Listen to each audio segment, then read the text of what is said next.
Y'all, this is the craziest story I've ever heard. Have y'all heard about Gary DeVore? He was a big Hollywood guy. He was a screenwriter. He wrote movies like Raw Deal, Time Cop. He dated Janet Jackson. And in 1997, he was working on a new movie. It was called The Big Steal. This movie was going to spill some crazy tea on some very important people.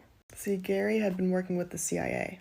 And his girlfriend said that the CIA was blowing up his phone the month before he was supposed to drop this movie script. And he was telling everyone that this movie that he was writing was going to reveal the real reason for the U.S. invading Panama. He said that Panama's dictator at the time, Manuel Noriega, ran a honeypot, meaning that basically he would lure important people to his home, U.S. senators, politicians, etc., and he would have a bunch of beautiful men and women there, substances, alcohol, whatever, and then he would secretly film them and use it as blackmail. So according to Gary DeVore, the U.S. had just made up an excuse for invading Panama, but the real reason was that they wanted to get these videos and photos. He said that Noriega had a ton of blackmail on U.S. politicians. So he had just finished this movie script, and then he went missing on the way to drop the script off. Then, a year later, his car was found at the bottom of an aqueduct, and he was buckled up inside. His laptop containing the movie script was missing,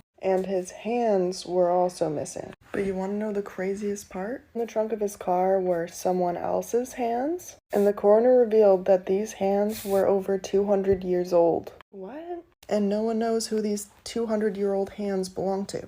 Is that not the sketchiest thing you've ever heard?